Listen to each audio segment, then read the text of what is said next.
This is Black Unbounden, where the untold stories rise to the surface, where the world hears what it tried to ignore, and where every voice that was once silenced now echoes with power.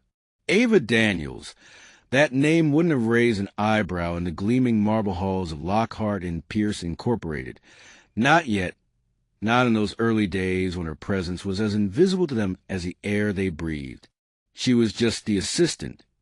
The quiet woman who sat outside the CEO's office, calendar in one hand, phone in the other, juggling meeting requests and coffee orders like there was some total of her worth. But Ava had learned long ago that sometimes the quietest person in the room is the one making the loudest moves in silence. She carried herself with a composure that wasn't born of servitude, but of strategy, the kind that made people underestimate you while you were busy studying every corner of the room, every power dynamic, every careless mistake in Lockhart and Pierce. With 100-year-old history, its boardrooms lined with oil paintings of white men in suits, and its whispered old boys club deals was overflowing with those mistakes.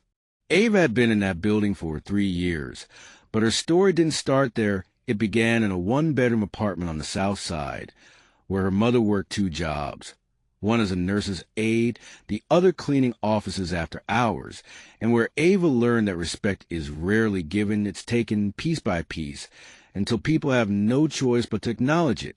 She was 26 when she first walked into Lockhart and Pierce, portfolio in hand, hoping for a junior analyst position, only to be told, with a smile so polite it stung, "We think you'd be a better fit supporting our executives." They called it an opportunity to get your foot in the door, but Ava knew better. It was a way to keep certain people in the waiting room while others were ushered into the boardroom. Still, she took the job, because sometimes the waiting room is the best place to study the blueprint of the house you plan to own. For 3 years, she was invisible and everywhere at once.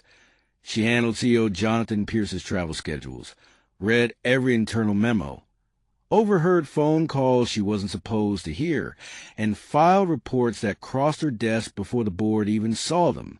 She learned the way the company moved, the way the men in those rooms played the game, the way power flowed like a current, and how easy it was to reroute that current if you had the right tools. Ava kept her real ambitions locked behind the same calm smile she wore every morning when she walked into the building. Dressed in sharp but understated suits, heels that clicked with precision on the marble floors, she played her part so well that when Jonathan Pierce suddenly collapsed during a quarterly earnings call, the only thing the board thought to ask her was to reschedule his meetings, but Ava saw an opening. Pierce's health crisis threw the company into chaos. There were whispers about succession, about interim leadership, about which senior VP would step up. None of them suspected that the woman who knew more about the CEO's operations than anyone else in the building was already working her own plan. She began quietly aligning herself with key players, not the loudest executives, but the ones who handled the real levers. The CFO's chief of staff, the head of compliance, the IT director. She had been invisible to them for years. But now, in the uncertainty, they began to notice how much smoother things ran when Ava was involved. She didn't push her way in. She was already in because she'd never left. Over the next 6 months, as Pierce's recovery dragged on, Ava became the unofficial problem solver, resolving disputes between departments, smoothing client relations, even briefing board members on pending deals. And every time she delivered results, the same board that once looked past began to lean in when she spoke.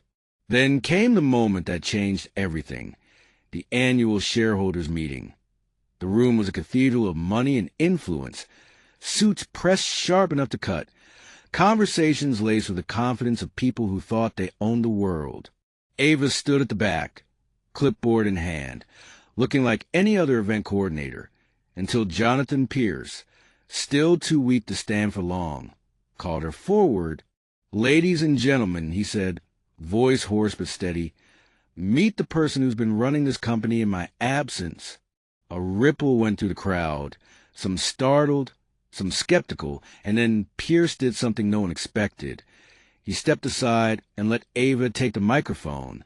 Her speech wasn't rehearsed, but it was the kind of truth you can't fake. She spoke about the company's future, about untapped markets, about innovation that went beyond the old guard imagination. And she didn't just speak like someone who belonged there.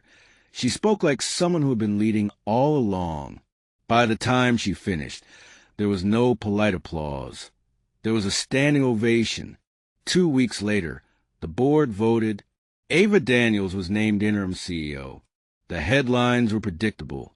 From assistant to executive, unlikely leader steps in, diversity win for Lockhart and Pierce. But Ava knew it wasn't luck, it wasn't charity, and it wasn't just diversity optics. It was years of playing the long game, of knowing when to speak and when to listen, of studying the map until she could redraw it in her sleep. And when the day came that interim was dropped from her title, she didn't celebrate with champagne or speeches. She sat in her new office, looked out over the city, and thought of her mother, of the one-bedroom apartment, of every closed door she'd ever been told to wait outside of, because now she wasn't waiting. She was holding the keys. And for every person who had been underestimated, overlooked, or told they should be grateful for whatever scraps they were handed, Ava's story was a quiet but powerful reminder. You don't have to kick down the door if you've already learned how to own the building. Life lesson. Sometimes the path to power isn't about being the loudest in the room. It's about listening so closely that when your moment comes, you speak with a clarity that can't be ignored. And to my viewers, if you've ever been underestimated, know this. Your silence isn't weakness, it's strategy. Your patience isn't passivity, it's preparation. And when your moment comes, step into it like you were born for it, because you were. Thanks for watching. Please like, share, subscribe, and comment where you are watching from. See you in the next one.